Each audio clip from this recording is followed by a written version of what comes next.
Welcome back to my YouTube channel, Janine Lastimoso Vlogs. For today's vlogs guys, gagawa po tayo ng birthday cake. Ang gagawin ko pong cake ay orange cake. Ordinary lang po at lalagyan natin ng icing.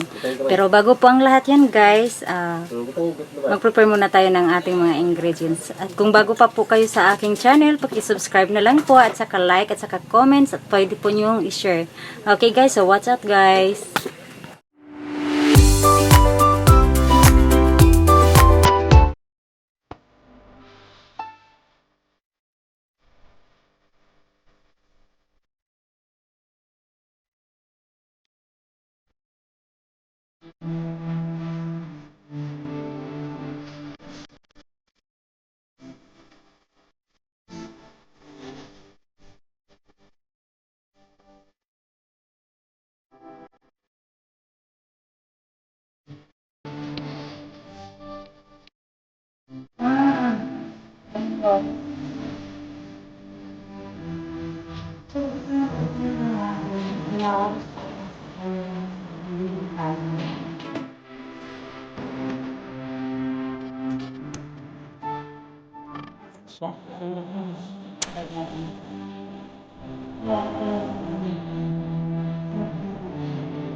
Kailangan siya guys, fluffy siya.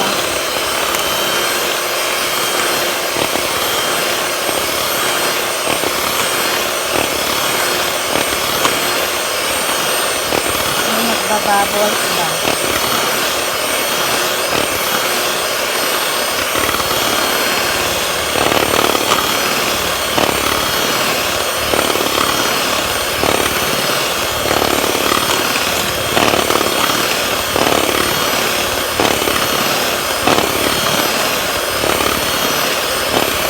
So ayan guys, nagbabubbles na siya. So lalagyan na natin siya ng ating dry ingredients. Yung ating flour. Ano guys, lagyan natin siya ng mantika before natin ilagay yung ating dry ingredients. So lagyan ko ng mantika siya. Ibit uli.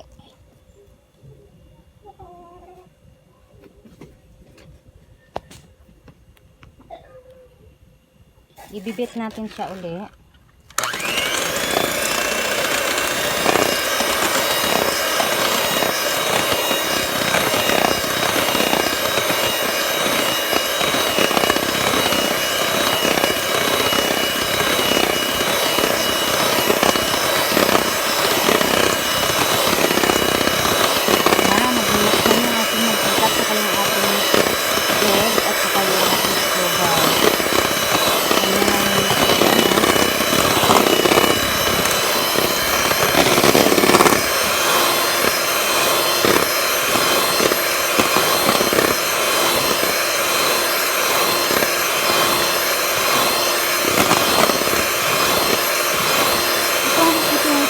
Sinukuha ko din sa ibang mga vlog. So, pasensya na po kayo sa ating mga vlogger dyan.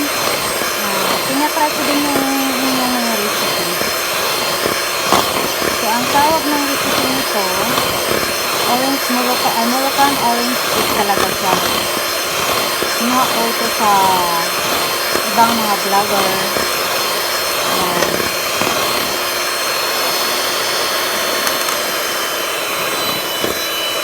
So, ngayon guys, lagyan na natin siya ng flour. Hirap si Manang. Yan. Guys, gagawa na tayo. continue na natin. Ito, maglagay na tayo ng ating flour mixture. So, ayan. Dahan-dahanin lang natin siya.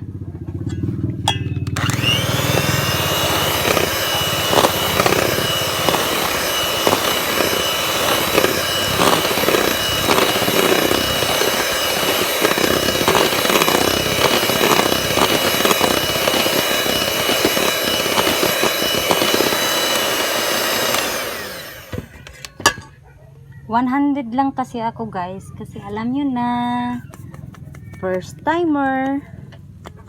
Okay, dagdagan natin uli.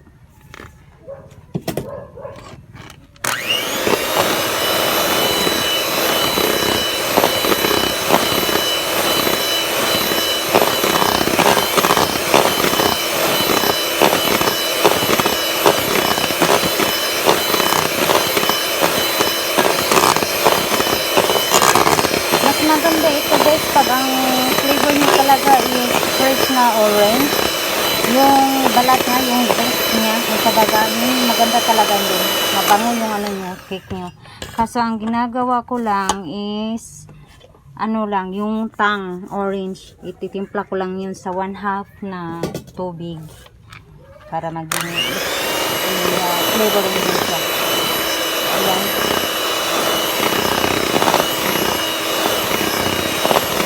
Guys, ang lapot-lapot niya.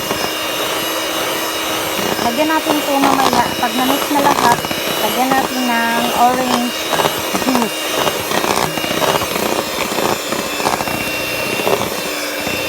Yan, tingnan nyo. Ang lapot-lapot na niya. Okay, lagyan natin ng orange juice. Ito na yung ating 1/2 na juice. Yan. Ngayon, i-ano na naman natin siya.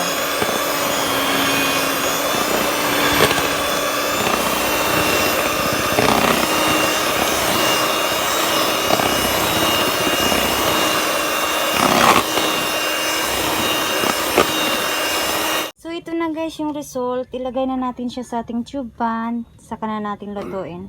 So, ayan guys. Maglagay na po tayo.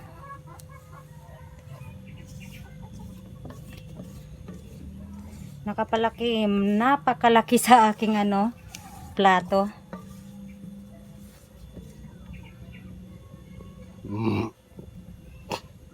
So mga ilang beses tayo nito magawa para makuha natin yung size talaga ng ating cake. Okay. So ayan na siya. Pag maluto to siya hanggang dito yan. So, tamang-tama lang yan. Okay. Let's cook! Po, nakasalang na po yung cake natin. So, i-cook natin to siya ng 35 minutes. Or until yung toothpick natin ay wala nang matira pag tinutusok natin. Cook na yun siya.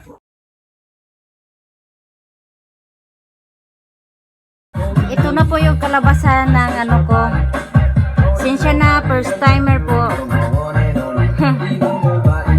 Yan. Iwan ko kung tama ba itong ginagawa ko.